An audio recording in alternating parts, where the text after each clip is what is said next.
बात जो है अनुच्छेद 32 और 226 में रिट्स के माध्यम से मूल अधिकारों का प्रवर्तन कराया जाता है। तो रिट्स से भी क्वेश्चन आते हैं। सबसे पहली रिट होती है बंदी प्रत्यक्षीकरण, जिसको हैबियस कार्पस कहते हैं इंग्लिश में, अर्थात निरुद्ध व्यक्ति को न्यायालय के समक्ष पेश करो। यह लेख उस व्यक्ति की प्रार्थना पर जारी किया जाता है जो यह समझता है कि उसे अवैध रूप से बंदी बनाया गया है। उसके बाद आता है परमादेश या रिट ऑफ मैंडमस। इसके द्वारा न्यायालय किसी व्यक्ति या लोक प्राधिकारी, सरकार हो चाहे वो निगम हो, को उनके लोक कर्तव्य या विधि द्वारा आयोजित कर्तव्य पालन करने के लिए आदेश दिया जाता है। यानी कोई सरकारी अधिकारी ऐसा है जो अपने संविधान द्वारा प्रदत्त अधिकारों का प्रयोग नहीं करता है, जबकि उसको उस मामले में करना चाहिए। ऐसी दशा में जो न्यायालय है वो परमादेश यानी रिट ऑफ मैंडमस जारी करता है। फिर आती है प्रतिषेध की बात। तो प्रतिषेध को इंग्लिश में रिट ऑफ प्रोहिबिशन कहते हैं। यह लेख अधीनस्थ न्यायालयों और न्यायाधिकरणों को अपने क्षेत्राधिकार से बाहर जाने और नैसर्गिक न्याय के नियमों के विपरीत कार्य करने से रोकने के लिए जारी किया जाता है। इसके बाद रिट ऑफ सर्टोरियाई या जिसको हम उत्प्रेषण कहते हैं। यह आज्ञा पत्र अधिकांशतः किसी विवाद को निम्न न्यायालय से उच्च न्यायालय में भेजने के लिए जारी किया जाता है, जिससे वह अपनी शक्ति से अधिक अधिकारों का उपयोग कर सके। फिर उसके बाद आखिरी जो रिट है उसका नाम है अधिकार परीक्षा या इसको क्यो वारंटो कहते हैं, अर्थात आपका अधिकार क्या है। यह लेख ऐसे अधिकारी या व्यक्ति के विरुद्ध जारी किया जाता है जिसने किसी सार्वजनिक पद को धारण किया है, यानी वो कोई पब्लिक अथॉरिटी है और उसको धारण करने से उसका कोई वैध अधिकार नहीं है, यानी वो जो कार्य कर रहा है वो उसकी शक्ति या उसके ज्यूरिसडिक्शन में नहीं आता है। न्यायालय को न्यायिक पुनरावलोकन की शक्ति प्रदान करने वाला अनुच्छेद कौन सा है? अनुच्छेद 13। न्यायिक पुनरावलोकन की शक्ति किन न्यायालयों को प्राप्त है? उच्चतम न्यायालय को तथा उच्च न्यायालय को। न्यायिक पुनरावलोकन का कार्य न्यायालयों की किस अधिकारिकता के अंतर्गत आता है? तो ये जो है साधारण अधिकारिता है उच्च न्यायालय की और उच्चतम न्यायालय की। संविधान के भाग 3 के उपबंधों से असंगत सभी संविधान पूर्व तथा संविधानेतर विधियों को उच्चतम न्यायालय किस शक्ति के तहत असंवैधानिक घोषित कर सकता है? न्यायिक पुनरावलोकन की शक्ति के द्वारा। किस वाद में सर्वोच्च न्यायालय ने आच्छादन का सिद्धांत प्रतिपादित किया था? भीखाजी बनाम मध्य प्रदेश राज्य के वाद में सर्वोच्च न्यायालय द्वारा आच्छादन का सिद्धांत का प्रतिपादन किया गया था। क्या कोई व्यक्ति संविधान के द्वारा प्रदत्त मूल अधिकारों को स्वेच्छा से त्याग सकता है? नहीं, कोई भी जो है अपने मूल अधिकारों को त्याग नहीं सकता है। संविधान की उद्देशिका में निहित समता का आदर्श किस अनुच्छेद में निहित है? तो समता शब्द की जो विस्तृत व्याख्या है या उसका जो आदर्श है, प्रिंसिपल है, वो अनुच्छेद 14 के अंतर्गत दिया गया है। अनुच्छेद 14 में निहित सामान्य नियम के विशिष्ट उदाहरण किन अनुच्छेदों में उपबंधित हैं? अनुच्छेद 15, 16, 17 और 18। ये सभी जो है समता या समानता के अधिकार से संबंधित अनुच्छेद हैं। भारत राज्य क्षेत्र में किसी व्यक्ति को विधि के समक्ष समता से अथवा विधियों के समान संरक्षण से राज्य द्वारा वंचित नहीं किया जाएगा। संविधान के किस अनुच्छेद में उक्त उपबंध किया गया है? ये अनुच्छेद 14 में उपबंधित है, जो कि समता का अधिकार है और 7वीं में ही नैसर्गिक न्याय के सिद्धांत इसको कहा जाता है। अब हम बात करते हैं राज्य के नीति निर्देशक तत्व यानी directive principles of the state policy. तो नीति निर्देशक तत्वों को किस देश के संविधान से लिया गया है? आयरलैंड के संविधान से। किन प्रमुख मामलों में उच्चतम न्यायालय से समान नागरिक संहिता का पक्ष लिया गया है? साहबानोवाद 1985, सरला मुदगलवाद 1995, पादरी जान बैलमट्टोवाद 2003। इन सभी वादों में उच्चतम न्यायालय से समान नागरिक संहिता का पक्ष लिया गया है।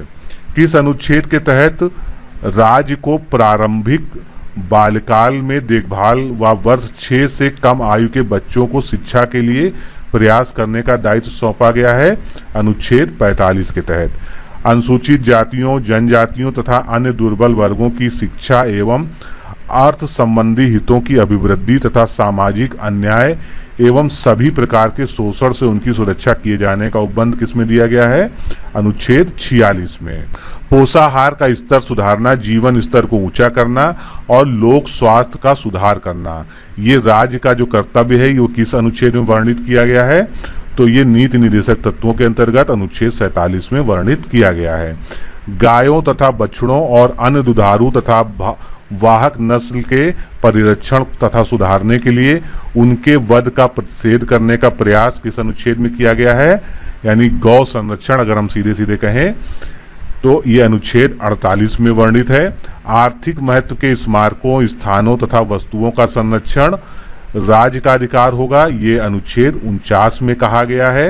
यानी जितनी भी जो है हिस्टोरिकल मॉन्यूमेंट्स हैं, राष्ट्रीय महत्व के स्मारक हैं, उन सभी का संरक्षण करना राज्य का दायित्व है। राज्य द्वारा लोक सेवाओं में न्यायपालिका को कार्यपालिका से पृथक करने की अपेक्षा अनुच्छेद 50 में किया गया है। अंतर्राष्ट्रीय शांति एवं सुरक्षा की अभिवृद्धि, ये प्राविधान अनुच्छेद 51 में किया गया है। किस विद्वान के अनुसार भारतीय संविधान के भाग 3 तथा भाग 4 को संविधान की आत्मा कहा गया है? तो ग्रेनविल ऑस्टिन या जी ऑस्टिन ने जो है भारतीय संविधान के भाग 3 यानी मूल अधिकार और भाग 4 यानी नीति निर्देशक तत्वों को भारतीय संविधान की आत्मा कहा गया है। किस अनुच्छेद के तहत राज्य का यह कर्तव्य है कि वह मादक पेय पदार्थों और स्वास्थ्य की हानिकारक औषधियों के औषधीय प्रयोजनों के भिन्न उपयोग का प्रतिषेध करेगा? अनुच्छेद 47 में मद्यपान निषेध, अगर हमको सीधे सीधे कहें, और औषधियों के दुरुपयोग के बारे में निर्देश दिए गए हैं। संविधान में पुरुषों तथा महिलाओं को समान कार्य करने के लिए समान वेतन का प्राविधान अनुच्छेद 39 घ के तहत वर्णित किया गया है। राज्य 6 वर्ष की आयु के सभी बच्चों के पूर्व बालकाल की देखरेख और शिक्षा की व्यवस्था करेगा, उपबंधित है अनुच्छेद 45 में। नीति निर्देशक तत्व भारत के संविधान की अनोखी विशेषताएं हैं और जिसमें कल्याणकारी राज्य का लक्ष्य अंतर्निहित है। ये कथन किसका है? डॉक्टर BR अम्बेडकर का ये कथन। कृषि एवं पशुपालन के गठन से संबंधित उपबंध दिए गए हैं अनुच्छेद 48 में। नागरिकों के लिए समान सिविल संहिता या कॉमन सिविल कोड की व्यवस्था या प्राविधान अनुच्छेद 44 में दिए गए हैं। पंचायतों के गठन का उल्लेख बहुत बार क्वेश्चन पूछा गया है, अनुच्छेद 40 में है। समान कार्य के लिए समान वेतन अनुच्छेद 39 में वर्णित है। भारत के कल्याणकारी राज्य होने का विचार पाया जाता है, यानी संविधान के किस भाग में भारत के कल्याणकारी राज्य होने की संकल्पना की गई है? तो संविधान की प्रस्तावना तथा नीति निर्देशक तत्व दोनों में ही जो है भारत के कल्याणकारी राज्य यानी वेलफेयर स्टेट होने की परिकल्पना की गई है। क्या निर्देशक तत्वों के प्रवर्तन न्यायालय द्वारा कराया जा सकता है? बिल्कुल नहीं, क्योंकि ये केवल एक जो है अनुकरणीय पॉलिसीज इसमें दी गई हैं, जिसका अनुकरण या जिसका अनुसरण जो है सरकार को करना चाहिए, लेकिन ये बाध्यकारी नहीं है। और इसके बारे में जो उल्लेख है वो अनुच्छेद 37 में दिया गया है। राज्य द्वारा अनुसरणीय कुछ नीति निर्देशक तत्वों का उल्लेख किस अनुच्छेद में किया गया है? अनुच्छेद 39 में। पुरुषों तथा महिलाओं दोनों के लिए समान कार्य के लिए समान वेतन, इस तत्व का उपबंध किस अनुच्छेद में किया गया है? अनुच्छेद 39 घ में। कर्मकारों के स्वास्थ्य तथा शक्ति का तथा बालकों की सुकुमार अवस्था का दुरुपयोग न हो एवं आर्थिक आवश्यकता से विवश होकर नागरिकों को अपनी आयु एवं शक्ति के प्रतिकूल रोजगार में न जाना पड़े, इसका उपबंध किस निर्देशक तत्व में किया गया है? 39 अंगा में। 42वें संविधान संशोधन अधिनियम 1976 द्वारा अनुच्छेद 39 में किस नवीन खंड को शामिल किया गया है? 39 चा को शामिल किया गया है। अब 39 चा क्या है? बालकों के कल्याण से संबंधित उपबंध जो है 39 चा में दिया गया है। राज्य के नीति निर्देशक तत्व प्रत्यक्षता किससे जुड़े हुए हैं? लोक कल्याण से। नीति निर्देशक तत्वों द्वारा किसकी स्थापना की गई है? आर्थिक एवं सामाजिक न्याय की। निर्देशक तत्वों की प्रकृति किस प्रकार की है? सकारात्मक है, यानी इसमें कोई भी निगेटिव जो है निर्देश नहीं दिया गया है। निर्देशक तत्व संविधान के किस भाग में समाविष्ट किए गए हैं? भाग 4 में। संविधान का कौन सा भाग कल्याणकारी राज्य का आदर्श घोषित करता है? राज्य के नीति निर्देशक तत्व। आयरलैंड के संविधान के पूर्व उदाहरण के अतिरिक्त निदेशक तत्वों के मूल प्रेरणा कहाँ से प्राप्त की गई है? कल्याणकारी राज्य की संकल्पना से इसकी प्रेरणा ली गई है। निदेशक तत्व देश के शासन के मूलाधार हैं तथा निश्चय ही विधि बनाने में इस सिद्धांतों को लागू करना राज्य का कर्तव्य होगा। उक्त घोषणा किस अनुच्छेद में की गई है? अनुच्छेद 37 में। किसी भी विधि को निदेशक तत्वों से असंगत होने के कारण अधिकारातीत घोषित नहीं किया जा सकता है। यह अभिनिर्धारण किया गया था मद्रास राज्य बनाम चंपाकम दोराईराजन वाले केस में। क्या मूल अधिकारों में संशोधन निदेशक तत्वों को लागू करने के लिए किया जा सकता है? हाँ, किया जा सकता है। किस अनुच्छेद को निदेशक तत्वों के मूल मंत्र तथा मर्म माना जाता है? अनुच्छेद 38 को। मूल अधिकार का निर्वाचन करने के लिए या निर्वचन करने के लिए भाग 4 के किस अनुच्छेद की सहायता ली जाती है? तो मूल अधिकार का निर्वचन करने के लिए अनुच्छेद 39 की सहायता ली जाती है। संविधान की उद्देशिका यानी प्रस्तावना में अंतर्निहित निर्देश के अनुसार राज्य का क्या कर्तव्य होता है? तो नागरिकों के लिए सामाजिक, आर्थिक तथा राजनीतिक न्याय प्रदान करना, ये संविधान की उद्देशिका के अंतर्गत राज्य का कर्तव्य है। 44वें संविधान संशोधन के द्वारा अनुच्छेद 38 में क्या नवीन उपबंध किया गया है, यानी इसमें क्या बढ़ाया गया है? तो राज्य विशेषतया आय की समानता को कम करने का प्रयास करेगा, ऐसा अनुच्छेद 38(2) में वर्णित है। न्यायालय ने किस वाद में केंद्र तथा राज्य सरकारों को निर्देश दिया है कि बाल श्रम को समाप्त कर उसके पुनर्वास तथा कल्याण की व्यवस्था करें? तो MC मेहता बनाम तमिलनाडु राज्य के वाद में बाल श्रम को समाप्त करके उनके पुनर्वास तथा कल्याण के लिए विधि बनाने के लिए राज्य सरकारों को निर्देशित किया गया है। किस अनुच्छेद में विधि शास्त्र के वितरण न्याय का सिद्धांत निहित है? अनुच्छेद 38 तथा 39 में। विधि निर्माण की दृष्टि से वितरण न्याय के सिद्धांत से क्या तात्पर्य है?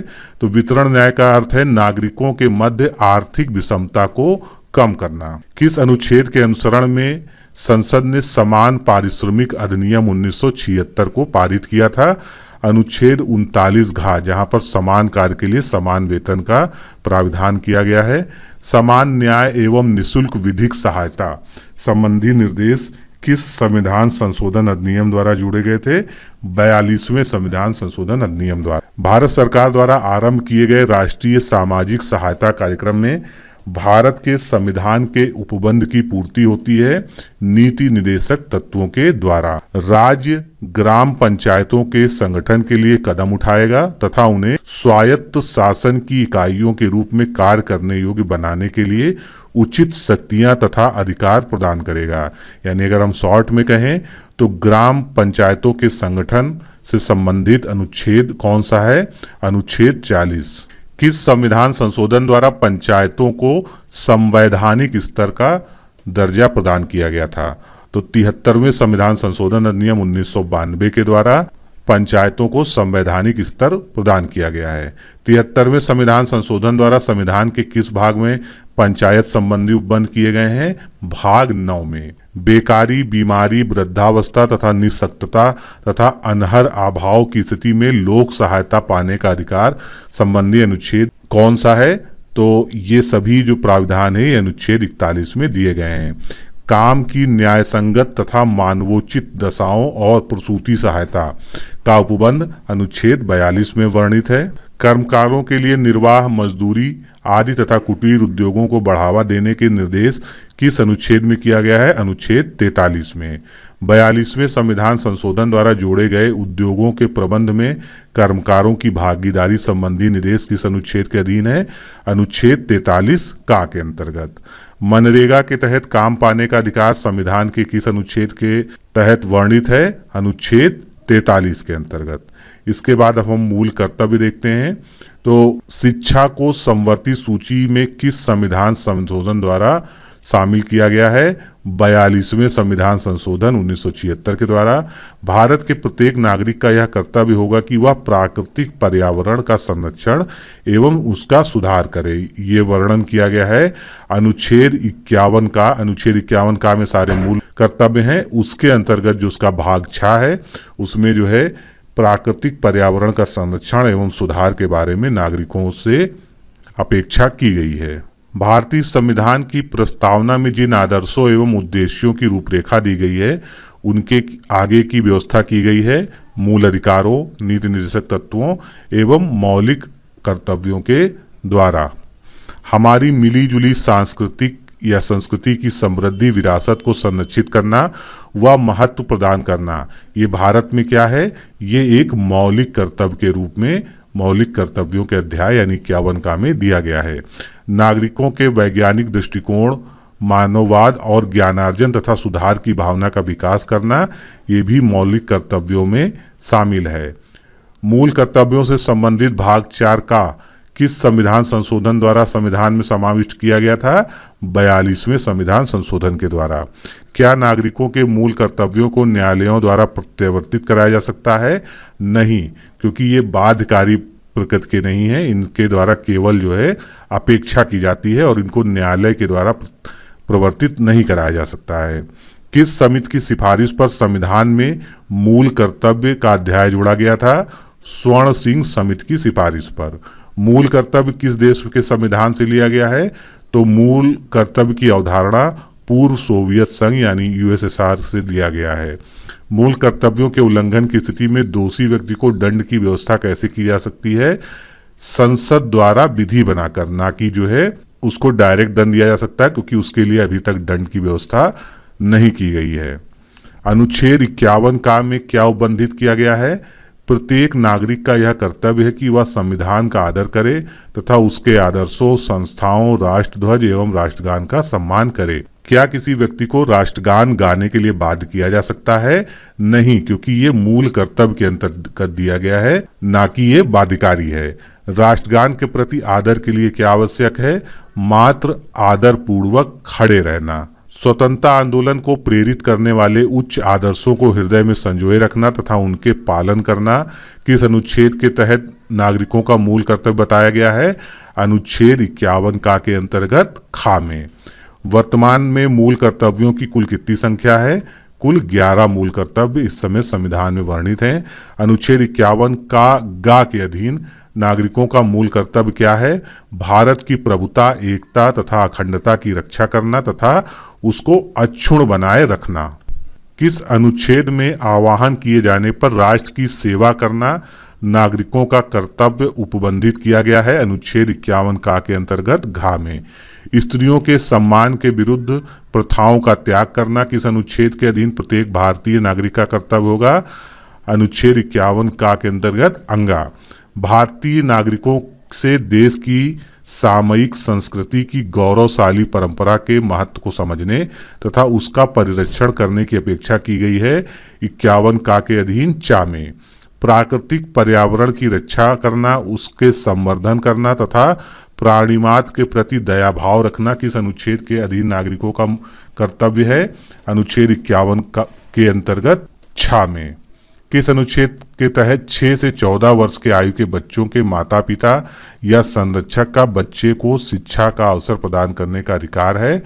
अनुच्छेद 51 का। शिक्षा को संविधान की किस सूची में रखा गया है? तो शिक्षा जो विषय है वो संविधान की समवर्ती सूची में वर्णित है। किस संविधान संशोधन के अंतर्गत माता पिता या अभिभावकों का कर्तव्य है कि 6 से 14 वर्ष के बच्चों हेतु प्राथमिक शिक्षा प्रदान करना? ये 86वें संविधान संशोधन के द्वारा उपबंध किया गया है। अब जितने भी मूल कर्तव्य हैं, यानी कुल 11 मूल कर्तव्य हैं, उनमें एक एक करके देखते हैं। पहला है, प्रत्येक नागरिक का यह कर्तव्य होगा कि वह संविधान का पालन करे, उसके आदर्शों, संस्थाओं, राष्ट्रध्वज और राष्ट्रगान का आदर करे। दूसरा है, स्वतंत्रता के लिए हमारे राष्ट्रीय आंदोलन को प्रेरित करने वाले उच्च आदर्शों को हृदय में संजोए रखे और उनका पालन करे। तीसरा मूल कर्तव्य है, भारत की प्रभुता, एकता और अखंडता की रक्षा करें और उसे अक्षुण्ण बनाए रखें। चौथा है, देश की रक्षा। पांचवा है, भारत के सभी लोगों में समरसता और समान भ्रातृत्व की भावना का निर्माण करें। छठा है, हमारी सामाजिक संस्कृति की गौरवशाली परंपरा का महत्व समझें और उसका परिरक्षण करें। सातवां है, प्राकृतिक पर्यावरण की रक्षा और उसका संवर्धन करना। आठवां है, वैज्ञानिक दृष्टिकोण और ज्ञानार्जन की भावना का विकास करना। नवा है, सार्वजनिक संपत्ति की सुरक्षा करना। 10वां मूल कर्तव्य है, व्यक्तिगत एवं सामूहिक गतिविधियों के सभी क्षेत्रों में उत्कर्ष की ओर बढ़ने का सतत प्रयास करें। और 11वां मूल कर्तव्य है माता पिता या संरक्षक द्वारा 6 से 14 वर्ष के बच्चों हेतु प्राथमिक शिक्षा को प्रदान करना, जो ये 11वां कर्तव्य 86वें संविधान संशोधन के द्वारा संविधान में जोड़ा गया था। संघीय कार्यपालिका या यूनियन एग्जीक्यूटिव के चैप्टर्स को देखते हैं तो इसमें सबसे पहला जो सेगमेंट आता है वो प्रेसिडेंट का आता है। किस अनुच्छेद के तहत भारत के राष्ट्रपति की नियुक्ति की जाती है? अनुच्छेद 52 के अंतर्गत भारत के राष्ट्रपति की नियुक्ति का प्राविधान है। भारत के चौथे राष्ट्रपति कार्यकाल के अनुसार कौन थे? डॉक्टर जाकिर हुसैन। और व्यक्ति क्रम के अनुसार जो है वीवी गिरी। स्वतंत्र भारत के प्रथम राष्ट्रपति किस प्रांत से थे? स्वतंत्र भारत के प्रथम राष्ट्रपति यानी राजेंद्र प्रसाद बिहार से थे। 2 अवधि के लिए भारत के राष्ट्रपति कौन थे? डॉक्टर राजेंद्र प्रसाद। राष्ट्रपति होने से पूर्व ऐसे कौन कौन से राष्ट्रपति थे जो उपराष्ट्रपति के पद पर कभी आसीन नहीं हुए? तो इनमें से डॉक्टर राजेंद्र प्रसाद, नीलम संजीव रेड्डी, फखरुद्दीन अली अहमद, ज्ञानी जेल सिंह, एपीजे अब्दुल कलाम, प्रतिभा देवी सिंह पाटिल तथा प्रणब मुखर्जी ये कभी भी उपराष्ट्रपति के तौर पर नियुक्त नहीं हुए थे। एक विधेयक या बिल जो संसद में प्रस्तुत किया जाता है वो कौन सी क्रिया के पश्चात अधिनियम बन जाता है? जब उस बिल पर राष्ट्रपति अपनी सहमति प्रदान कर देता है। किसी भौगोलिक क्षेत्र को अनुसूचित क्षेत्र घोषित करने का संवैधानिक अधिकार किसके पास है? राष्ट्रपति के पास। भारतीय संविधान के किस अनुच्छेद के तहत भारत सरकार का दायित्व है कि वह बाह्य आक्रमण एवं आंतरिक अशांति से राज्यों की सुरक्षा करे? अनुच्छेद 365। इसको राज्य का पावन कर्तव्य भी कहते हैं, कई बार पूछा जा चुका है एग्जाम में ये। राष्ट्रपति किन आधारों पर राष्ट्रीय आपातकाल की घोषणा कर सकता है? सशस्त्र विद्रोह, वायु आक्रमण या युद्ध के आधार पर। प्रायः किसकी सलाह पर राज्यों में राष्ट्रपति शासन लागू किया जाता है? उस राज्य के राज्यपाल की सलाह पर। संसद द्वारा संकट काल की घोषणा का अनुमोदन कितनी अवधि के भीतर हो जाना चाहिए? 1 माह के अंदर। कौन से राष्ट्रपति पूर्व में बिहार के गवर्नर भी रह चुके थे? डॉक्टर जाकिर हुसैन, ये पहले बिहार के गवर्नर भी थे। भारतीय संविधान के किस संशोधन द्वारा राष्ट्रपति को कोई भी मामला मंत्रिपरिषद द्वारा पुनर्विचार किए जाने के लिए वापस भेजने का अधिकार दिया गया है? 44वें संविधान संशोधन के द्वारा। राष्ट्रपति को अनुच्छेद 123 के अंतर्गत कौन सी शक्ति प्राप्त है? अध्यादेश जारी करने की शक्ति अनुच्छेद 123 के अंतर्गत वर्णित है। राष्ट्रपति लोकसभा को भंग कर सकते हैं किस प्रकार से? केंद्रीय मंत्रिमंडल की सिफारिश पर राष्ट्रपति लोकसभा को भंग कर सकते हैं। भारतीय संसद का संयुक्त अधिवेशन किसके द्वारा बुलाया जाता है? राष्ट्रपति के द्वारा। भारत के राष्ट्रपति स्वर्गीय ज्ञानी जेल सिंह ने जिस एकमात्र मामले में अपनी जेबी वीटो शक्ति का प्रयोग किया था वो कौन सी विधेयक था?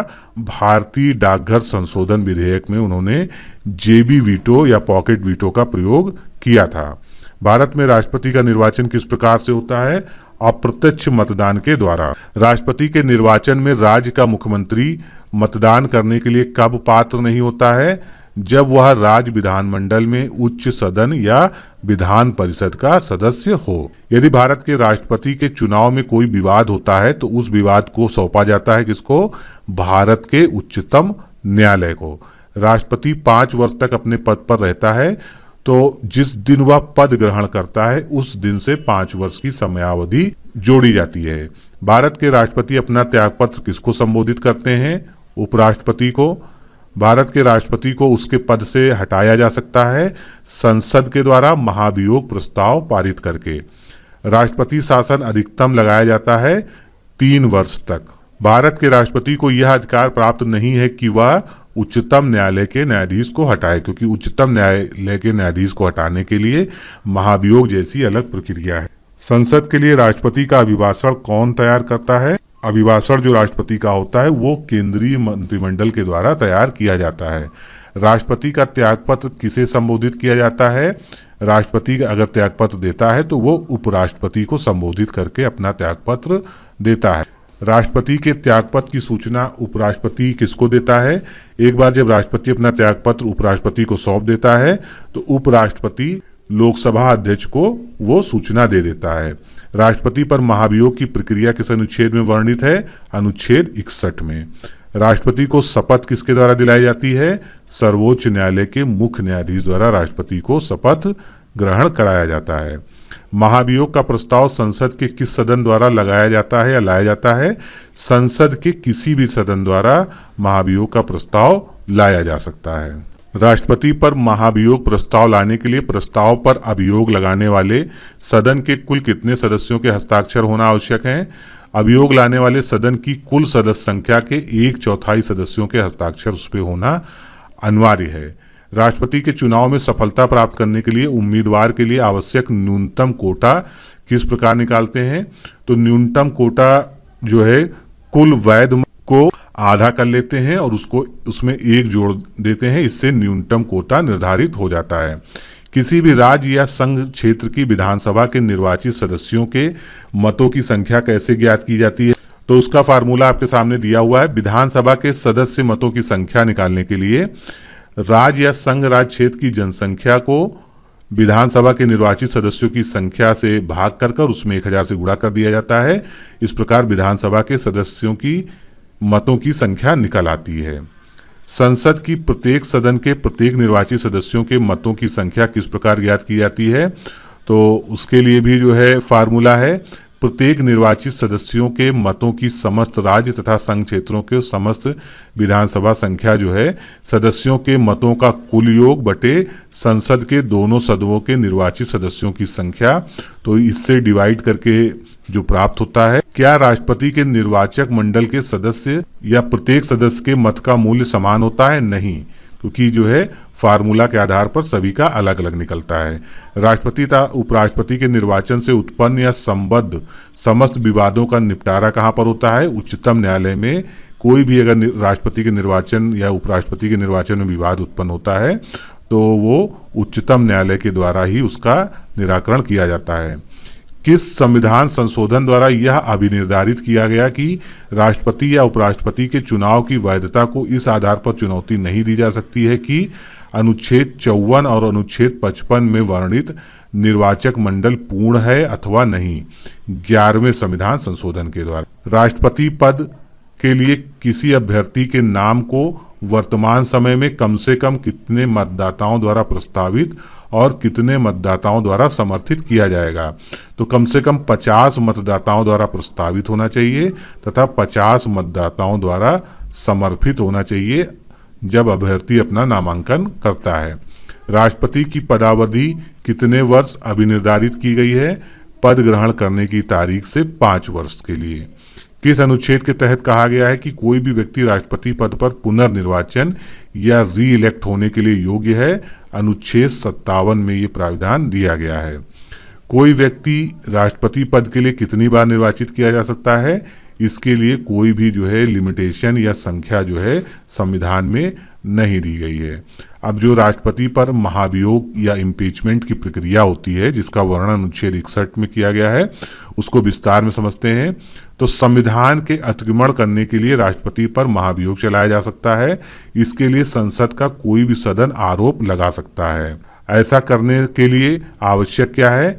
ऐसा आरोप लगाने की लिखित सूचना कम से कम 14 दिन पूर्व दी जानी चाहिए, जिस पर उस सदन के कुल संख्या का कम से कम 1/4 यानी 1/4 मेंबर्स के हस्ताक्षर करके उस संकल्प को प्रस्तावित करने का अपने आशय प्रकट किया गया हो। ऐसा संकल्प उस सदन की कुल संख्या के कम से कम 2/3 बहुमत से पारित होना आवश्यक है।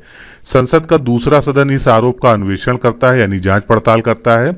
इस जांच में राष्ट्रपति को उपस्थित होने तथा अपना प्रतिनिधित्व करने का अधिकार होगा, यानी या तो वो स्वयं उपस्थित हो सकता है या अपने किसी लीगल प्रतिनिधि को वहां भेज सकता है जो उसकी सुनवाई में उसका पक्ष रखे। यदि अन्वेषण के परिणाम स्वरूप यह घोषित करने वाला संकल्प कि राष्ट्रपति के विरुद्ध लगाया गया आरोप सिद्ध हो गया है तथा आरोप का अन्वेषण करने वाला सदन कुल सदस्य संख्या का कम से कम 2/3 बहुमत द्वारा पारित कर दिया जाए, तो ऐसे संकल्प का प्रस्ताव पारित किए जाने की तिथि से राष्ट्रपति को अपना पद छोड़ना पड़ेगा। यानी इस तरह से कुल महाभियोग का प्रस्ताव जो है पारित हो जाता है। राष्ट्रपति पर महाभियोग प्रस्ताव लाने के लिए कितने दिन पूर्व लिखित सूचना देना आवश्यक है? कम से कम 14 दिन पूर्व। यदि संसद का कोई सदन राष्ट्रपति पर अभियोग का आरोप लगाता है तो उसकी जांच कौन करता है? संसद का दूसरा सदन। संविधान के अनुसार राष्ट्रपति का पद रिक्त हो जाने पर यथासंभव कितने समय में नया चुनाव हो जाना चाहिए? 6 महीने के अंदर चुनाव होकर नया राष्ट्रपति चुन लिया जाना चाहिए। राष्ट्रपति का पद रिक्त होने पर नए राष्ट्रपति के पद ग्रहण करने की तारीख तक उसके कर्तव्यों का निर्वहन किसके द्वारा किया जाता है? उपराष्ट्रपति के द्वारा। आम सहमति से यानी निर्विरोध किस राष्ट्रपति को चुना गया था? नीलम संजीवा रेड्डी को। राष्ट्रपति चुनाव में कुल मतदान में कितने हिस्से में कम से कम मत प्राप्त प्रत्याशी की जमानत प्राप्त जब्त हो जाएगी? 1/6 भाग। अगर 1/6 मत केवल प्राप्त हैं तो जमानत राशि जो है जब्त हो जाएगी। संविधान के किस अनुच्छेद में राष्ट्रपति को अध्यादेश जारी करने की शक्ति का प्रावधान है? अनुच्छेद 123 के अंतर्गत। देश के प्रतिरक्षा बलों का सर्वोच्च सेनापति कौन होता है? राष्ट्रपति। राष्ट्रपति द्वारा जारी अध्यादेश संसद का अधिवेशन प्रारंभ होने तक कितने समय पश्चात लागू रह सकता है? अधिकतम 6 सप्ताह तक। किसी विधेयक को राष्ट्रपति की अनुमति के बगैर लोकसभा में प्रस्तावित नहीं किया जा सकता है।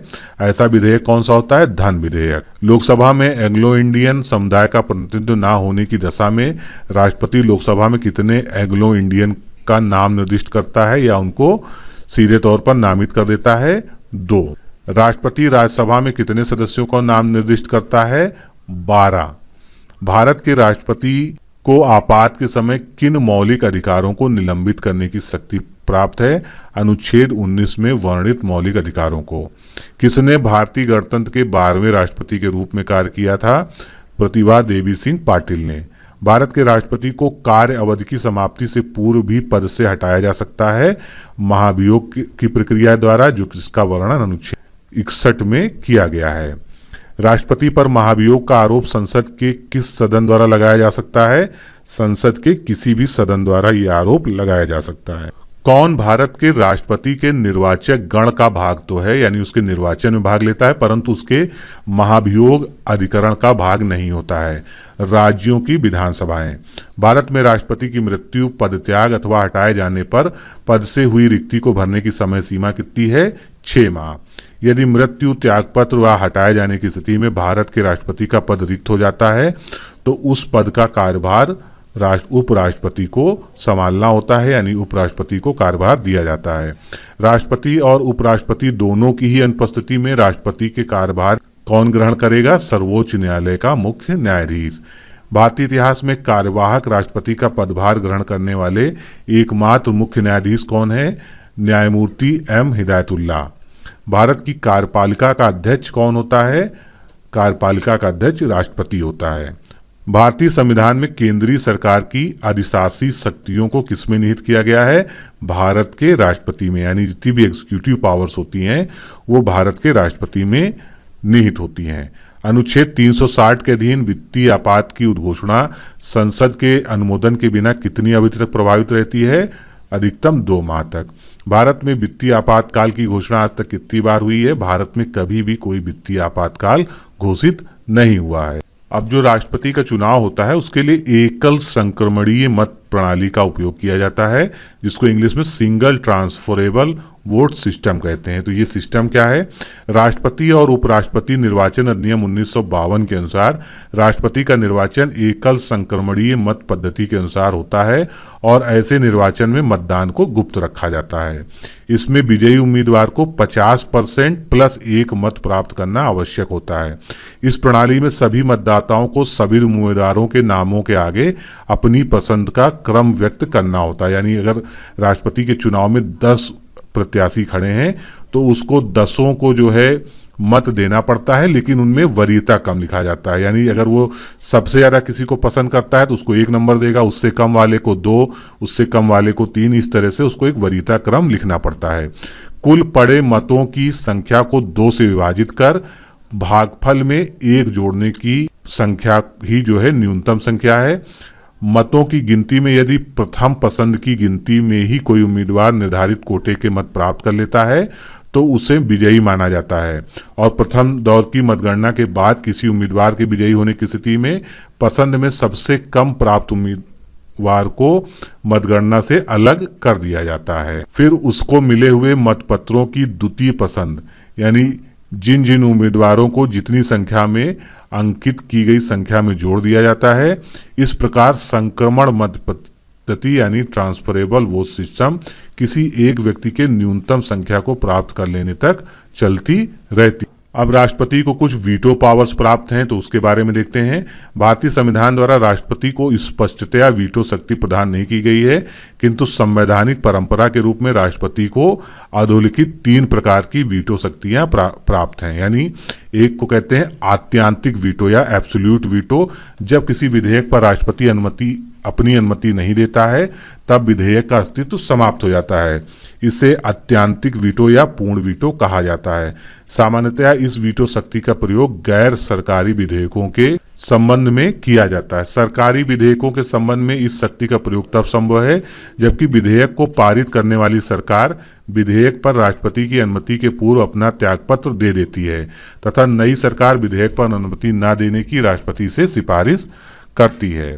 अब दूसरे तरह का जो वीटो होता है उसको निलंबनकारी वीटो या सस्पेंशन वीटो कहा जाता है। इस वीटो के बारे में अनुच्छेद 111 के तहत राष्ट्रपति किसी विधेयक को धन विधेयक या संविधान संशोधन विधेयक के सिवाय संसद को पुनर्विचार के लिए वापस कर सकता है। लौटाए जाने का प्रभाव सिर्फ अनुमति का निलंबन होता है, क्योंकि संसद द्वारा पुनः पारित कर दिए जाने की स्थिति में राष्ट्रपति बाध्य हो जाता है उस पर अपनी सहमति देने के लिए। अतः इसे निलंबनकारी वीटो कहा जाता है। इस शक्ति का प्रयोग सर्वप्रथम राष्ट्रपति वेंकट रमन ने संसद सदस्यों के पेंशन संबंधी विधेयक तथा पुनः राष्ट्रपति एपीजे अब्दुल कलाम ने सांसद अयोग्यता निवारण संशोधन विधेयक 2005 के संबंध में किया था।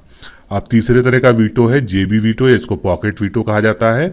संविधान के तहत किसी विधेयक पर राष्ट्रपति द्वारा अनुमति देने या न देने के लिए किसी समय सीमा का प्रतिबंध नहीं है। अतः जब राष्ट्रपति किसी विधेयक पर अपनी अनुमति नहीं देता है या पुनर्विचार के लिए संसद को वापस नहीं करता है तब वह जेबी वीटो शक्ति का प्रयोग करता है। इस शक्ति का प्रयोग सर्वप्रथम राष्ट्रपति ज्ञानी जैल सिंह ने 1986 में भारतीय डाक संशोधन विधेयक के संबंध में किया था।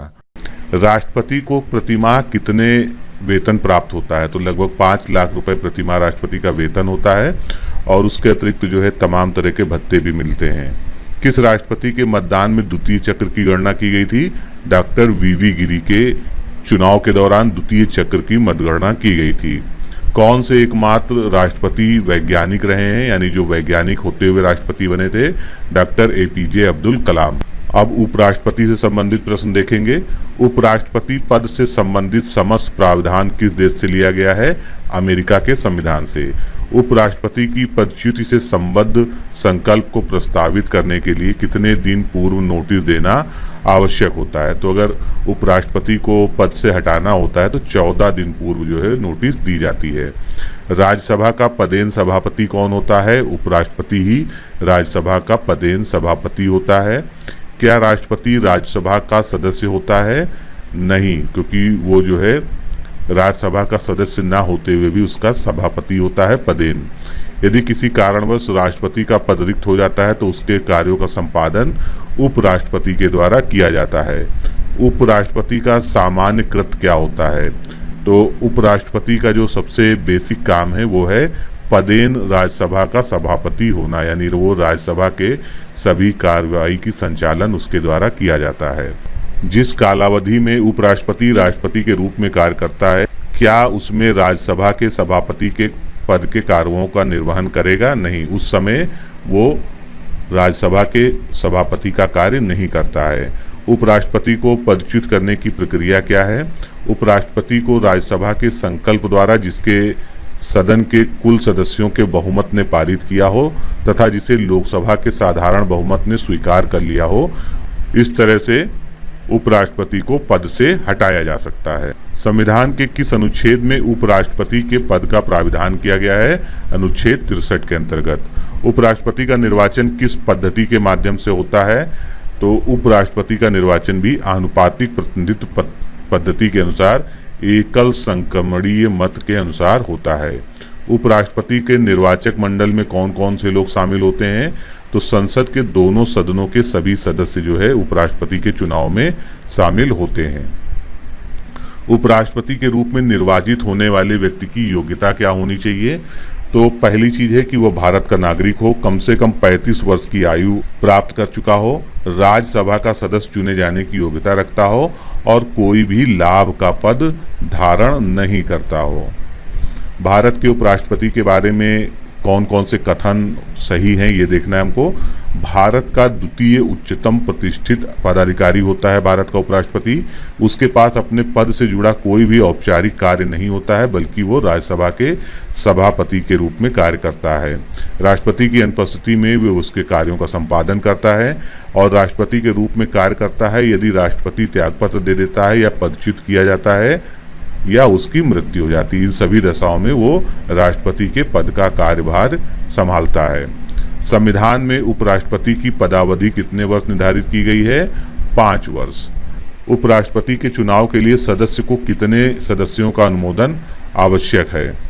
तो जो भी कैंडिडेट होता है उपराष्ट्रपति पद के लिए उसको कम से कम 20 सदस्यों का अनुमोदन कराना पड़ता है। उपराष्ट्रपति को कितना वेतन दिया जाता है? 4 लाख रुपए प्रति माह जो है उपराष्ट्रपति का वेतन होता है। अब हम राज्यसभा के बारे में जानते हैं, जिसको अपर हाउस या उच्च सदन भी कहा जाता है। पहली बार राज्यसभा का गठन कब किया गया था? 3 अगस्त सन 1952 को पहली बार राज्यसभा गठित हुई थी। राज्यसभा के सदस्यों की अधिकतम संख्या कितनी होती है? 250। वर्तमान में ये संख्या 245 है। राष्ट्रपति द्वारा राज्यसभा में कितने व्यक्ति मनोनीत किए जाते हैं? 12 व्यक्तियों का मनोनयन किया जाता है जो विभिन्न क्षेत्रों से लिए जाते हैं। राज्यसभा में राज्य के प्रतिनिधियों की संख्या सर्वाधिक है। उत्तर प्रदेश राज्य से सबसे ज़्यादा राज्यसभा में प्रतिनिधि होते हैं। राज्यसभा के सदस्यों का कार्यकाल कितने वर्ष होता है? 6 वर्ष होता है। लोकसभा और राज्यसभा में गणपूर्ति या कोरम कितना होता है? तो कुल सदन की जो सदस्य संख्या होती है उसका 1/10 भाग जो है गणपूर्ति या कोरम के लिए आवश्यक है। अगर इससे कम सदस्य उपस्थित होते हैं तो कोई भी बैठक या कार्रवाई नहीं की जा सकती है। इस हिसाब से राज्यसभा में गणपूर्ति या कोरम के लिए निर्धारित संख्या कितनी है? 25। राज्यसभा को भंग करने का अधिकार किसको है? किसी को भी नहीं। लोकसभा द्वारा पारित धन विधेयक राज्यसभा को प्राप्त होने के कितने दिनों के भीतर लोकसभा को वापस लौटाना पड़ता है? 14 दिन के अंदर। राज्यसभा के सदस्यों का निर्वाचन कैसे होता है? राज्य की विधानसभा के निर्वाचित सदस्यों के द्वारा राज्यसभा के सदस्यों का निर्वाचन किया जाता है। लोकसभा द्वारा पारित धन विधेयक राज्यसभा द्वारा भी पारित मान लिया जाता है यदि उच्च सदन यानी राज्यसभा उस पर कितने समय तक कार्य संपादन ना कर सके। अगर 14 दिन के भीतर कुछ भी कार्रवाई ना की जाए राज्यसभा में किसी भी धन विधेयक पर तो वो स्वतः ही पारित हो जाता है। सर्वप्रथम किस फिल्म अभिनेता को राज्यसभा का सदस्य मनोनीत किया गया था? पृथ्वीराज कपूर को। राज्यसभा के लिए नामित प्रथम फिल्म अभिनेत्री कौन थी? नरगिस दत्त। राज्यसभा की प्रथम महिला महासचिव कौन थी? वी.एस. रमा देवी। राज्यसभा का सर्वप्रथम गठन कब हुआ था? 3 अप्रैल 1952 को। राज्यसभा की प्रथम बैठक कब हुई थी? 13 मई सन 1952 को। संसद के किसी भी सदन के 2 सत्रों के बीच अंतराल किससे अधिक नहीं होना चाहिए? तो 6 महीने के अंदर अंदर कम से कम 1 बैठक होना आवश्यक है। राज्यसभा के कितने सदस्य प्रत्येक दूसरे वर्ष सेवानिवृत्त हो जाते हैं? 1/3 सदस्य। राज्यसभा के उपसभापति की नियुक्ति कौन करता है? राज्यसभा के सदस्य अपने में से ही किसी व्यक्ति को 6 वर्ष के लिए उपसभापति निर्वाचित या चुन लेते हैं। राज्यसभा में उत्तर प्रदेश को आवंटित स्थान किन राज्यों के आवंटित स्थानों का योग है? महाराष्ट्र और कर्नाटक के योग के बराबर है। राज्यसभा में राज्यों के प्रतिनिधित्व किस आधार पर दिया जाता है? जनसंख्या के अनुपात में। राज्यसभा के सदस्यों का कार्यकाल कितने वर्ष होता है? 6 वर्ष कार्यकाल होता है। राज्यसभा को स्थायी सदन कहते हैं क्योंकि इसका कभी भी विघटन नहीं होता है। भारतीय संसद के 3 अंग कौन होते हैं? राष्ट्रपति, लोकसभा और राज्यसभा। ये भारतीय संसद के 3 अंग होते हैं। संसद का उच्च सदन, स्थायी सदन अथवा द्वितीय सदन किसे कहा जाता है? राज्यसभा को। राज्यसभा चुनाव के लिए न्यूनतम आयु क्या है? 30 वर्ष। कौन संसद का स्थायी एवं उच्च सदन होता है? राज्यसभा। धन विधेयक पर राज्यसभा को क्या अधिकार है? केवल वो सिफारिश कर सकता है। अब लोकसभा के बारे में क्वेश्चंस देखते हैं।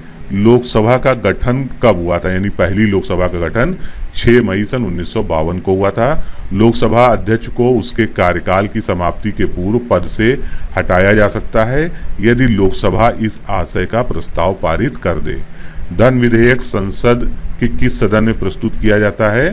तो धन विधन एक्सक्लूसिवली जो है धन विधेयक वो लोकसभा में ही प्रस्तुत किया जाता है। संसद की सबसे बड़ी समिति कौन सी होती है? प्राक्कलन समिति या एस्टीमेट कमेटी जो होती है, ये सबसे बड़ी समिति होती है संसद की। लोक लेखा समिति के अध्यक्ष को कौन मनोनीत करता है? लोक लेखा समिति का अध्यक्ष लोकसभा अध्यक्ष के द्वारा मनोनीत किया जाता है। लोक लेखा समिति में कुल कितने सदस्य होते हैं? कुल 22 सदस्य होते हैं, जिसमें लोकसभा से 15 और राज्यसभा से 7 सदस्य जो है शामिल किए जाते हैं। लोकसभा में मंत्री परिषद के विरुद्ध अविश्वास का प्रस्ताव लाने हेतु न्यूनतम सदस्य संख्या क्या है? 50 सदस्य कम से कम जो है अविश्वास के प्रस्ताव पर साइन करते हैं। किस समिति में राज्यसभा का प्रतिनिधित्व नहीं होता है? प्राक्कलन या आकलन समिति, जिसको एस्टीमेट कमेटी भी कहते हैं, इसमें राज्यसभा का कोई भी प्रतिनिधि नहीं होता है, सभी प्रतिनिधि लोकसभा से होते हैं। किसी विशेष विधेयक पर विचार करने के लिए किस समिति का गठन किया जाता है? तो उस समिति को प्रवर समिति कहते हैं। लोकसभा की एक नियम समिति भी होती है, तो इसका पदेन अध्यक्ष कौन होता है? लोकसभा अध्यक्ष जो होता है वही जो है लोकसभा की नियम समिति का पदेन अध्यक्ष होता है। लोकसभा की विशेषाधिकार समिति में कितने सदस्य होते हैं? 15 सदस्य। 2G स्पेक्ट्रम घोटाले की जांच हेतु गठित संयुक्त संसदीय समिति, जिसको JPC कहा जाता है, यानी ज्वाइंट पार्लियामेंट्री कमेटी, इसका अध्यक्ष कौन था? PC चाको। संसद के किसी सदस्य की अयोग्यता के संबंध में निर्णय करने का अधिकार किसको होता है? राष्ट्रपति के निर्वाचन आयोग के परामर्श से, जिसका वर्णन अनुच्छेद 103 में किया गया है। किस आयु वर्ग का व्यक्ति लोकसभा का सदस्य निर्वाचित हो सकता है? तो कम से कम उसकी आयु 25 वर्ष होनी चाहिए। संसद के किस सदन को लोकप्रिय सदन कहा जाता है? लोकसभा को लोकप्रिय सदन कहा जाता है क्योंकि ये जो है डायरेक्ट जनता के द्वारा चयनित प्रतिनिधियों का सदन होता है। किस संविधान संशोधन द्वारा लोकसभा की अधिकतम सदस्य संख्या 545 निर्धारित की गई है? 31वें संविधान संशोधन के द्वारा। भारत में 18 वर्ष आयु प्राप्ति व्यक्ति को किस संशोधन द्वारा वयस्क माना गया है? 61वें संविधान संशोधन के द्वारा। लोकसभा की 2 बैठकों के मध्य अधिकतम कितने समय का अंतर होना चाहिए? कम से कम 6 माह का अंतर आवश्यक है। लोकसभा की बैठक समाप्त की जा सकती है स्थगन, सत्रावसान और विघटन, ये तीनों के माध्यम से ही लोकसभा का सत्र समाप्त किया जा सकता है। एक वर्ष में लोकसभा के कम से कम कितने सत्र बुलाए जा सकते हैं? 2 बार। लोकसभा को उसके कार्यकाल की समाप्ति के पूर्व भी भंग किया जा सकता है राष्ट्रपति के द्वारा, अगर मंत्रिपरिषद की सलाह हो। लोकसभा चुनाव का कोई प्रत्याशी अपनी जमानत कब खो देता है? जब उसे वैध मतों का 1/6वां भाग भी ना प्राप्त हो। लोकसभा में राज्यवार सीटों का आवंटन 1971 की जनगणना पर आधारित है। यह निर्धारण किस वर्ष तक यथावत रहेगा? 2026 तक। लोकसभा में राज्यों को किस आधार पर सीटें आवंटित होती हैं? जनसंख्या के आधार पर। संसद के प्रमुख अधिकारी कौन कौन से होते हैं? तो संसद के प्रमुख अधिकारियों में लोकसभा का अध्यक्ष, उपाध्यक्ष, राज्यसभा का सभापति, राज्यसभा का उपसभापति और दोनों सदनों के सचिवालय के महासचिव। लोकसभा में अधिकतम कितने सदस्य हो सकते हैं? अधिकतम संख्या जो 552 है। लोकसभा में केंद्र शासित राज्यों से कितने सदस्यों को चुना जाता है? 20 सदस्य जो है केंद्र शासित राज्यों से आते हैं। लोकसभा के अध्यक्ष का चयन किया जाता है लोकसभा के सभी सदस्यों के द्वारा। लोकसभा अध्यक्ष अपना त्यागपत्र किसको सौंपता है? लोकसभा के उपाध्यक्ष को। लोकसभा के अध्यक्ष को किस प्रकार हटाया जा सकता है? लोकसभा के सभी सदस्यों के बहुमत से पारित संकल्प के द्वारा लोकसभा अध्यक्ष को हटाया जा सकता है। प्रथम लोकसभा अध्यक्ष या स्पीकर जिनके विरुद्ध अविश्वास प्रस्ताव लाया गया था, उनका नाम क्या है? GV मावलंकर। लोकसभा का सचिवालय सीधे किसके द्वारा नियंत्रित किया जाता है? स्पीकर या लोकसभा अध्यक्ष के द्वारा। भारत में संसद की लोक लेखा समिति के अध्यक्ष की नियुक्ति की जाती है लोकसभा के अध्यक्ष के द्वारा। संसद की लोक लेखा समिति का प्रमुख कार्य क्या होता है? लोक लेखा समिति शासन की वित्तीय लेखाओं की जांच तथा सीएजी की रिपोर्ट का परीक्षण करती है। सदन की कार्रवाई में प्रश्नकाल का समय क्या होता है? प्रतिदिन सदन की कार्रवाई का प्रथम घंटा जो है प्रश्नकाल होता है। प्रश्नकाल में कितने तरह के प्रश्न किए जाते हैं? 3 प्रकार के प्रश्न होते हैं, तारांकित प्रश्न, अतारांकित प्रश्न और अल्प सूचना प्रश्न। किन प्रश्नों का उत्तर सदस्य सदन में मौखिक रूप से चाहता है? तारांकित प्रश्नों का उत्तर मौखिक रूप में दिया जाता है। किन प्रश्नों के उत्तर सदन में लिखित रूप में दिए जाते हैं? अतारांकित प्रश्नों के।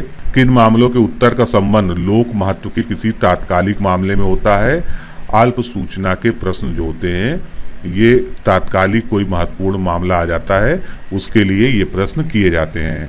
प्रायः प्रश्नकाल के बाद लगभग 20 मिनट का समय निश्चित किया गया है, इसको हम शून्यकाल कहते हैं। बगैर पूर्व सूचना के सदस्य सार्वजनिक हित का कोई प्रश्न कब उठा सकते हैं? शून्यकाल में। सदन की अनुमति के बगैर लगातार कितने दिनों तक सदन की बैठकों में अनुपस्थित रहने पर सदस्यता से किसी सदस्य को वंचित किया जाता है? तो कोई सदस्य अगर लगातार 60 दिनों तक अनुपस्थित रहता है और बिना किसी सूचना के अनुपस्थित रहता है तो उसको सदस्यता से हटाया जा सकता है। संसद के दोनों सदनों की बैठक के लिए न्यूनतम कितने सदस्यों की उपस्थिति होना आवश्यक है? तो जो उस सदन का कोरम होता है यानी 1/10 भाग जो सदस्यों का होता है उतना जो है गणपूर्ति के लिए आवश्यक होता है। वर्तमान में लोकसभा की सदस्य संख्या कितनी है? 545। किस विधेयक में संविधान में संयुक्त अधिवेशन का प्रावधान नहीं किया गया है? वित्त एवं संविधान संशोधन विधेयकों के मामले में संयुक्त अधिवेशन नहीं बुलाया जा सकता है। कोई विधेयक धन विधेयक है या नहीं इसका निश्चय किसके द्वारा किया जाता है? लोकसभा के अध्यक्ष के द्वारा इसका निर्णय किया जाता है। वित्त विधेयक संसद के किस सदन में प्रस्तावित किया जा सकता है? केवल लोकसभा में। राज्यसभा वित्त विधेयक को कितने दिनों तक रोक सकती है? मात्र 14 दिनों तक। लोकसभा में विश्वास प्रस्ताव कौन प्रस्तुत करता है? तो विश्वास प्रस्ताव जो है प्रधानमंत्री या मंत्रिमंडल की तरफ से आता है और अविश्वास प्रस्ताव जो होता है वो विपक्ष की तरफ से प्रस्तुत किया जाता है। लोकसभा में विपक्ष के नेता का किसके समान वेतन व अन्य सुविधाएं प्राप्त होती हैं? कैबिनेट मंत्री के समान। कौन सा राज्य लोकसभा में अनुसूचित जनजाति के सर्वाधिक प्रतिनिधि निर्वाचित करता है? मध्य प्रदेश, जहां से 6 सदस्य आते हैं। संविधान की किस अनुसूची में दल बदल विरोधी कानून को रखा गया है? तो संविधान की 10वीं अनुसूची में दल विरोधी कानून को रखा गया है। लोकसभा का सबसे बड़ा क्षेत्रफल के अनुसार निर्वाचन क्षेत्र कौन सा है? लद्दाख। लोकसभा चुनाव लड़ने के लिए प्रत्याशी की चुनाव खर्च की सीमा कितनी निर्धारित की गई है? 70 लाख रुपए। ये मिसप्रिंटिंग है। और छोटे राज्य हैं तो उनमें सीमा 54 लाख रुपए है। लाभ का पद परिभाषित हुआ था, यानी लाभ का पद जो है जो संविधान में जगह जगह वर्णित है उसकी परिभाषा किसके द्वारा दी गई थी? उच्चतम न्यायालय द्वारा उसको परिभाषित किया गया था। भारतीय राजनीतिक व्यवस्था में कार्यपालिका अधीन रहकर कार्य करती है, यानी किस संस्था के अधीन रहकर कार्य करती है? तो विधायिका के अधीन जो है कार्यपालिका कार्य करती है। जो व्यक्ति संसद का सदस्य नहीं है वह केंद्रीय मंत्री रह सकता है 6 माह तक। 6 माह के बाद उसको जो है कहीं से निर्वाचित होकर संसद का सदस्य बनना पड़ेगा, अन्यथा जो है वह केंद्रीय मंत्री नहीं रह पाएगा। भारत का प्रधानमंत्री मुख्य होता है केंद्रीय सरकार का, यानी वो प्रमुख होता है। कैबिनेट में कौन कौन लोग सम्मिलित होते हैं? कैबिनेट में जितने भी कैबिनेट स्तर के मंत्री होते हैं वो सम्मिलित किए जाते हैं। जो एक से अधिक बार प्रधानमंत्री नियुक्त हुए हैं ऐसे कौन कौन से प्रधानमंत्री हैं? जवाहरलाल नेहरू, इंदिरा गांधी, गुलजारी लाल नंदा, अटल बिहारी वाजपेयी और मनमोहन सिंह। भारत के किस प्रधानमंत्री की मृत्यु देश के बाहर हुई थी? लाल बहादुर शास्त्री की मृत्यु बाहर हुई थी, यानी ताशकंद में हुई थी। कौन भारत के प्रधानमंत्री से पूर्व किसी राज्य के मुख्यमंत्री नहीं रहे हैं? तो इनमें से चंद्रशेखर, मनमोहन सिंह, इंदिरा गांधी, राजीव गांधी, अटल बिहारी वाजपेयी आदि जो है ये किसी भी राज्य के मुख्यमंत्री नहीं रहे हैं प्रधानमंत्री बनने से पहले। प्रधानमंत्री बनने की न्यूनतम आयु क्या होती है? तो प्रधानमंत्री बनने के लिए लोकसभा में निर्वाचित होने की जो आयु होती है यानी 25 वर्ष, वही प्रधानमंत्री बनने के लिए भी न्यूनतम आयु होती है। भारत के प्रथम उप प्रधानमंत्री कौन थे? भारत के पहले उप प्रधानमंत्री सरदार वल्लभ भाई पटेल थे। उप प्रधानमंत्री का पद संविधान में कहीं भी वर्णित नहीं है, लेकिन ये परंपरा के अनुसार जो है उप प्रधानमंत्री की नियुक्ति की जाती है। मंत्रिपरिषद से त्यागपत्र देने के लिए प्रधानमंत्री किसको संबोधित करता है? अगर प्रधानमंत्री को त्यागपत्र देना होता है तो वो अपना त्यागपत्र जो है राष्ट्रपति को संबोधित कर कर भेजता है। प्रथम गैर कांग्रेसी प्रधानमंत्री कौन थे? मोरारजी देसाई। प्रधानमंत्री की नियुक्ति कौन करता है? प्रधानमंत्री की नियुक्ति राष्ट्रपति के द्वारा होती है। प्रधानमंत्री को उसके पद की गोपनीयता की शपथ कौन दिलवाता है? पद और गोपनीयता की शपथ प्रधानमंत्री को राष्ट्रपति के द्वारा दिलवाई जाती है। भारत में एक व्यक्ति अधिक से अधिक कितनी बार प्रधानमंत्री नियुक्त हो सकता है? तो इसकी कोई भी समय सीमा संविधान में निर्धारित नहीं की गई है, यानी वो कितनी भी बार जो है प्रधानमंत्री बन सकता है। नीति आयोग का अध्यक्ष कौन होता है? नीति आयोग का अध्यक्ष पदेन प्रधानमंत्री ही होता है। संसदीय शासन प्रणाली में वास्तविक कार्यपालिका शक्ति किसके पास होती है? तो ऐसे तो संवैधानिक प्रमुख जो है राष्ट्रपति को माना जाता है, लेकिन जहां पर वास्तविक शब्द जुड़ा हो यानी कार्यपालिका का वास्तविक हेड या प्रमुख जो है प्रधानमंत्री ही होता है। संसदीय शासन प्रणाली सर्वप्रथम किस देश में विकसित हुई थी? सबसे पहले संसदीय शासन व्यवस्था या प्रणाली ब्रिटेन में विकसित हुई थी। भारत के प्रधानमंत्री पद के लिए उम्मीदवार की कम से कम कितनी वर्ष उम्र होनी चाहिए? कम से कम 25 वर्ष। लोकसभा में विश्वास मत प्राप्त किए बिना ही प्रधानमंत्री पद पर कार्य करने वाले प्रथम व्यक्ति कौन थे? चौधरी चरण सिंह। कांग्रेस आई द्वारा समर्थन वापस लिए जाने के कारण ही त्यागपत्र देना पड़ा था चौधरी चरण सिंह को। सबसे कम उम्र में प्रधानमंत्री पद पर आसीन होने वाले व्यक्ति कौन थे? राजीव गांधी की नियुक्ति सबसे कम उम्र में प्रधानमंत्री के पद पर हुई थी। सबसे अधिक उम्र में प्रधानमंत्री पद पर आसीन होने वाले व्यक्ति मोरारजी देसाई थे। तो प्रधानमंत्री के बाद अब हम मंत्रिपरिषद या काउंसिल ऑफ मिनिस्टर्स से संबंधित फैक्ट और क्वेश्चंस को देखेंगे।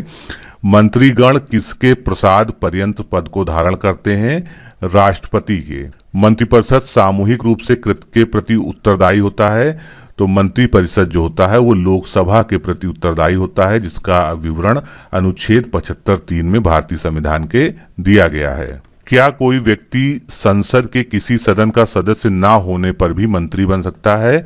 हाँ, उसको मंत्री बनाया जा सकता है, लेकिन एक बाध्यता है कि उसे 6 माह के अंदर ही संसद की सदस्यता ग्रहण करनी होगी। भारत में वास्तविक रूप से कार्यपालिका की समझ शक्ति किसमें निहित होती है? वास्तविक रूप से कार्यपालिका की समझ शक्ति मंत्रिपरिषद में नियुक्त होती है, जिसका प्रधान जो है वास्तविक प्रधानमंत्री होता है। भारतीय संविधान का कौन सा प्राविधान मंत्रिपरिषद की नियुक्ति तथा पदच्युति को विवेचित करता है? तो मंत्रिपरिषद की नियुक्ति और पदच्युति अनुच्छेद 75 में वर्णित है। भारत का प्रधानमंत्री अपने मंत्रिमंडल में मंत्री के रूप में काम करने के लिए व्यक्तियों का चयन करने में पूर्णतया स्वविवेक का प्रयोग करता है, यानी उसको इस बात की पूरी छूट होती है कि किसको कौन सा मंत्री बनाया जाए और उसके लिए उसको किसी अन्य की जो है सलाह पर निर्भर नहीं होना होता है। किसका भारत के संविधान में तो स्पष्ट उल्लेख नहीं है, पर परिपाटी के रूप में उसका पालन किया जाता है। तो प्रधानमंत्री यदि निम्न सदन में बहुमत खो दे तो उसे त्यागपत्र दे देना चाहिए, यानी अगर लोकसभा में वह बहुमत खो दे या विश्वास मत खो दे तो उसे त्यागपत्र दे देना चाहिए। संविधान में मंत्रिमंडल शब्द का एक ही बार प्रयोग हुआ है और वो कहां पर हुआ है? अनुच्छेद 352 में जो है मंत्रिमंडल शब्द का प्रयोग किया गया है। राष्ट्रपति को उसके कार्यों के संचालन में सहायता तथा मंत्रणा देने के लिए एक मंत्रिपरिषद होगी, जिसका प्रधान प्रधानमंत्री होगा। ये किस अनुच्छेद में कहा गया है? अनुच्छेद 74(1) के अंतर्गत ये कहा गया है। संविधान संशोधनों में कौन सा एक बताता है कि मंत्रिमंडल में कुल मंत्रियों की संख्या प्रधानमंत्री को सम्मिलित करते हुए लोकसभा के सदस्यों की कुल संख्या का 15% से अधिक नहीं हो सकता है? तो इस प्रकार का प्राविधान 91वें संविधान संशोधन के द्वारा किया गया था। भारत में प्रधानमंत्री तथा मंत्रिपरिषद के सदस्यों को पद की गोपनीयता की